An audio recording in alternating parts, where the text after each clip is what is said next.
اعوذ باللہ من الشیطان الرجیم بسم اللہ الرحمن الرحیم یا ایھا الذین آمنوا اطیعوا اللہ واطیعوا الرسول صدق اللہ العظیم و صدق رسولہ النبی الکریم صلی اللہ علیہ وآلہ وسلم۔ نبی پاک صلی اللہ علیہ وآلہ وسلم کے اصحاب کرام رضوان اللہ علیہ مجمعین جو تھے وہ نبی پاک صلی اللہ علیہ وآلہ وسلم کی ہر بات کی پیروی کیا کرتے تھے۔ جب بھی وہ کوئی خلاف شریعت بات کرتے تھے اللہ کے نبی کو پتہ چل جایا کرتا تھا تو اللہ کے نبی اس سے منع فرما دیا کرتے تھے اور ہمیشہ کے لیے صحابہ کرام وہ کام نہیں کیا کرتے تھے۔ 3 صحابی مسجد میں بیٹھے ہوئے ہیں اور آپس میں بات چیت کر رہے ہیں۔ ایک صحابی یہ کہتا ہے کہ میں ہمیشہ کے لیے روزے رکھوں گا، کبھی بھی افطار نہیں کروں گا۔ دوسرے نے کہا کہ میں ہمیشہ کے لیے شادی نہیں کروں گا۔ تیسرے نے یہ کہا کہ میں ساری رات نوافل پڑھوں گا، میں سوؤں گا نہیں۔ اب جب یہ تینوں آپس میں باتیں ہو چکی تو اللہ کے نبی نے سماعت فرما لی۔ اللہ کے نبی نے ایک کو بلایا کہ تو نے یہ کہا کہ میں شادی نہیں کروں گا، کہا کہ اللہ کے نبی سے بڑھ کر تو ہے، آپ کا نبی شادی بھی کرتا ہے اور آپ کا نبی عبادت بھی کرتا ہے، تو لہٰذا یہ طریقہ تو میرا نہیں ہے کہ آپ بولتے میں شادی نہیں کروں گا۔ دوسرے کو بلایا کہ ساری رات تو کہے میں نوافل پڑھوں گا، عبادت کروں گا، سوؤں گا نہیں، کیا تو اللہ کے نبی سے افضل ہے کہ اللہ کے نبی عبادت بھی فرماتے ہیں اور رات کو سوتے بھی ہیں؟ اور تیسرے کو یہ کہا کہ تو ساری زندگی روزے رکھے گا، کیا تو اللہ کے نبی سے افضل ہے کہ اللہ کے نبی روزہ افطار بھی کرتا ہے، روزہ رکھتا بھی ہے؟ مسلمان کہتے ہی اس کو ہے کہ جو نبی پاک صلی اللہ علیہ وآلہ وسلم کے طریقے کے مطابق چلے، طریقے کے مطابق زندگی بسر کرے، اور جو نبی پاک صلی اللہ علیہ وآلہ وسلم کے طریقے سے ہٹ جائے اور نبی پاک صلی اللہ علیہ وسلم کے طریقے کے خلاف بیان بازی شروع کر دے وہ مسلمان نہیں ہوتا۔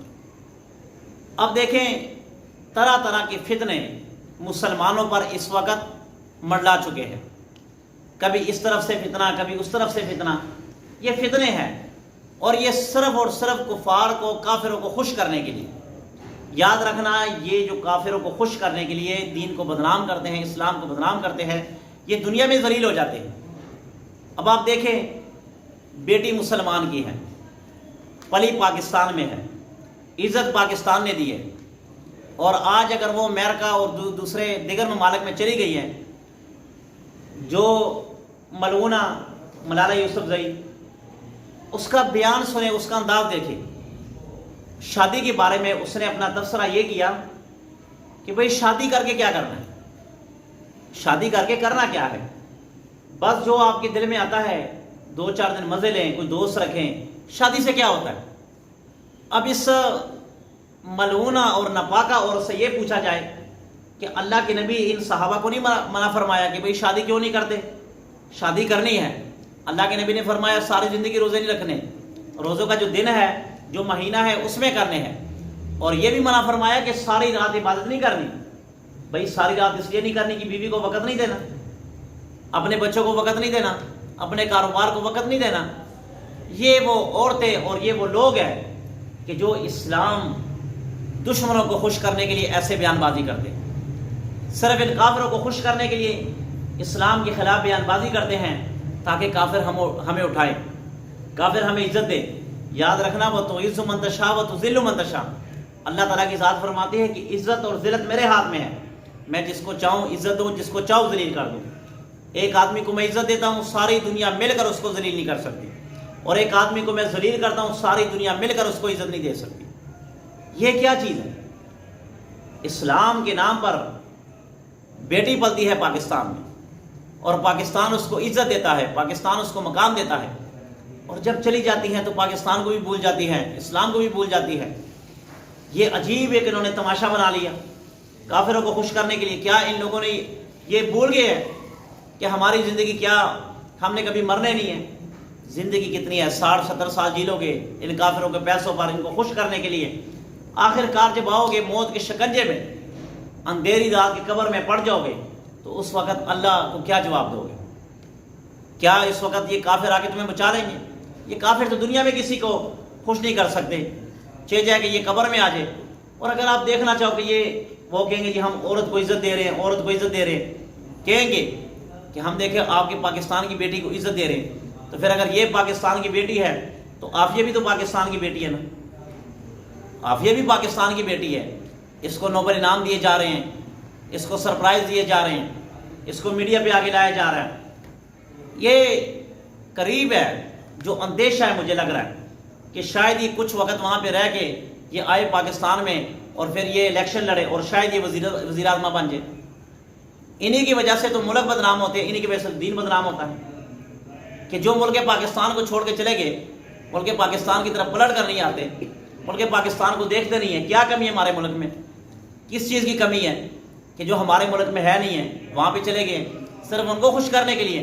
اگر آپ ترقی دینا چاہتے ہیں، آپ مقام دینا چاہتے ہیں اور آپ یہ کہتے ہیں کہ میں اپنے ملک کے لیے ایک عزت کا باعث بننا چاہتی ہوں، تو آپ اپنے ملک میں رہ کے کام کریں تاکہ ہمارے ملک کو فائدہ ہو، ہمارے ملک کی معیشت کو فائدہ ہو، ہمارے ملک کا وقار اوپر بڑھے۔ چاہے جائے کہ آپ ان امریکہ میں جا کر کافروں کے ٹٹا پوشی کریں، ان کو اٹھائیں، ان کو خوش کرنے کے لیے جائیں، یہ سارے کے سارے کیا ہے، یہ بغیرت لوگ ہیں کہ جو ان کو خوش کرنے کے لیے، میں تو سیدھے واضح الفاظ میں کہتا ہوں کہ جو ایسے کرتے ہیں یہ ایسے ہی ہیں۔ اور عزت اگر دیکھنی ہے تو ڈاکٹر عبدالقدیر خان کی بھی دیکھ لیں، اس نے ملک کے لیے کیا کیا، آپ ملک پاکستان کو ایک ایٹمی ہتھیار بنایا، ایک ایٹمی قوت بنائی، وہ آدمی دیکھ لیں ہمارے ملک میں رہ رہا ہے۔ آپ پچھلے دنوں اس کی ویڈیو آئی، پچھلے دنوں سہیل بڑھائے جو اس کا انٹرویو کر رہا ہے، ایک روڈ کے فٹ پاتھ پر بیٹھا ہوا ہے، مگر رب ذوالجلال کی قسم اس آدمی کو اللہ رب العزت نے عزت دی ہے۔ کون اس کی عزت نہیں کرتا؟ جو آدمی دیکھے اس آدمی کی عزت کرتا ہے، اس کو سلوٹ مارتا ہے۔ کیوں؟ کہ ملک کے لیے کام آیا، ملک کی معیشت کے لیے کام آیا، ملک کی عزت کے لیے کام آیا، ملک کے وقار کے لیے کام آیا۔ یہ عزتیں صوفوں پر بیٹھنے سے نہیں آتی، یہ عزتیں کافروں کو خوش کرنے سے نہیں آتی، یہ عزتیں کافروں کو اٹھانے سے نہیں آتی، کافر کی گود میں بیٹھنے سے نہیں آتی۔ یہ عزت آتی ہے اللہ تعالیٰ دیتا ہے، اللہ تعالیٰ دیتا ہے۔ تو لہٰذا ایسی بیان بازی میں بالکل مت آئیں۔ نوجوان شاید یہ سمجھے کہ باقی یہ صحیح کہہ رہی ہے۔ میں نے تو آپ کے سامنے سب سے پہلے نبی پاک صلی اللہ علیہ وآلہ وسلم کے اصحاب کی بات کی ہے کہ صحابہ کرام رضوان اللہ علیہ مجمعین کیا تھے کہ وہ جو بات شریعت کے خلاف کرتے تھے، جب اللہ کے نبی تنبیہ فرماتے تھے اور منع فرماتے تھے تو وہ ہمیشہ ہمیشہ کے لیے کیا کرتے تھے، اسے توبہ طائف ہو جاتے تھے۔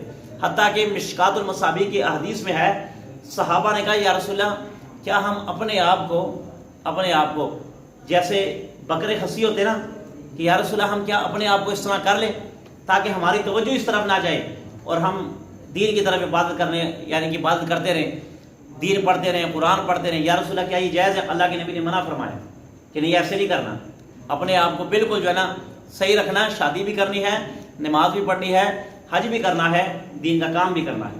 اللہ کے نبی نے یہ نہیں فرمایا کہ ساری زندگی دین کا کام کرو مگر شادی نہیں کرنی۔ اللہ کے نبی نے 11 شادیاں کی ہیں۔ کیوں کی یہ 11 شادیوں کا مقصد یہ تھا کہ اللہ کے نبی کی آواز مردوں میں ساری دنیا میں پھیل چکی ہے۔ ایسا ہی ہے نا، اللہ کے نبی نے فرمایا کہ میری آواز عورتوں میں بھی پھیل جائے۔ ظاہر بات ہے مرد عورت میں جا کے تھوڑی کام کرے گا، ان کو جا کے تھوڑی بیان دے گا، ان کو قرآن پڑھائے گا۔ اللہ کے نبی نے 11 شادی اس لیے کی، اس کا مقصد یہ تھا کہ میری ایک بیوی بھی عالمہ ہو، دوسری بھی عالمہ ہو، تیسری بھی عالمہ ہو، اور سب کو دین کا پتہ ہو اور میرے اس آواز کو گھر گھر پہنچائے۔ اور ہوا بھی ایسے الحمدللہ کہ حضرت عائشہ کو دیکھ لے کہ آپ سے دین کتنا آگے پھیل گیا۔ جب آپ نے اللہ کے نبی سے پڑھا تو کئی اصحاب جب مسئلوں میں بھول جایا کرتے تھے، ان کو پتہ نہیں چلتا تھا، تو حضرت عائشہ کا دروازہ کھٹکھٹا کر پوچھا کرتے تھے کہ اس مسئلے میں ہم فضل ہماری رہنمائی فرمائے، تو حضرت عائشہ رہنمائی فرما دیا کرتی تھی۔ یہ تھی وہ پاک عورتیں کہ جنہوں نے شادیاں کی تھی، یہ تھی وہ پاک عورتیں کہ جنہوں نے نبی پاک صلی اللہ علیہ وسلم کی بات کو مانا۔ لہٰذا جو اللہ کے نبی کی بات پر عمل کرے گا، اس کے طریقے کے مطابق زندگی گزارے گا، وہ مرد ہے چاہے وہ عورت ہے، وہ عزت والے ہیں، وہ عزت پانے والے ہیں۔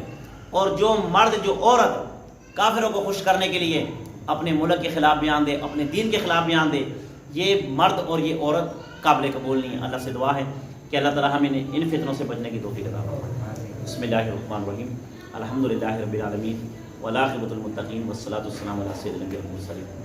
الہ العالمین جو کچھ کہا سنے اس پر عمل کرنے کی توفیق عطا فرما۔ الہ العالمین ہمارے ایمانوں کی حفاظت فرما، ہماری جان مال ہمارے بچوں کی حفاظت فرما۔ الہ العالمین ہمارے ملک پاکستان کی حفاظت فرما، ہمارے ملک پاکستان کی سرحدوں کی حفاظت فرما۔ آمین۔